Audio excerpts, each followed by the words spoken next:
মানে কি অ্যান্থনি, তুই নাকি মেয়েটাকে ছেড়ে দিয়েছিস? জি আঙ্কেল। কিন্তু কেন? আমাদের সঙ্গে কন্ট্রাক্ট হয়েছে সাংবাদিকের পরিবারের সবাইকে নিশ্চিহ্ন করে দেবার। ওই মেয়েটাকে ছেড়ে দিয়েছিস কেন? আঙ্কেল, রাফাত মজুমদারের শত্রু সেই সাংবাদিক, তার মেয়ে না। মজুমদারকে বলে দেন যে তার কাজ হয়ে গেছে। অ্যান্টনি, আমরা contract killer, this hour job. তার সঙ্গে কি সম্পর্ক, that was not our concern. এমনও তো হতে পারে সাক্ষী তারা বাঁচিয়ে রাখতে চায়নি, সবাইকে খুন করতে বলেছিল। এনিওয়ে, তোর হয়তো ওই সময় মুড ছিল না, অসুবিধা নেই, টেক রেস্ট। শোনাও বস। আজকে রাত্রে তুই ওই মেয়েটাকে শেষ করে দিয়ে আসবি। ওকে বস। নো ওয়েট আঙ্কেল, মেয়েটা অন্ধ। একটা অন্ধ মেয়ে কিভাবে সাক্ষী দেবে? তার সাক্ষ্য তোকে গ্রহণ করবে না।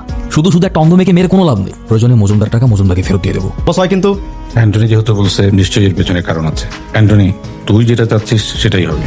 Thank you uncle. বস, আপনি যদি এইভাবে। জি বস।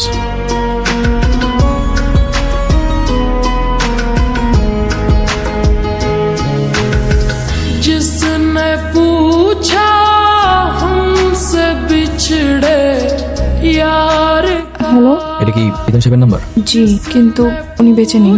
ও, আপনি কে? আমি তোমার বাবার বন্ধুর ছেলে। আমার নাম কি? এনাম, মোহাম্মদ এনামুল ইসলাম। ও, কে? আচ্ছা রাখেন, কে যেন আসছে। কে আসছে? জানি না, হয়তো আমাদের পরিচিত কেউ হতে পারে। ওয়েট ওয়েট ওয়েট, এটা তোমাদের পরিচিত কেউ না।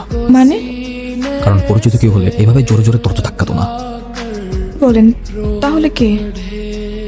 আমার তো এখন ভয় লাগছে। তুমি দরজা খোলো না, চুপচাপ খাটের নিচে লুকিয়ে পড়ো।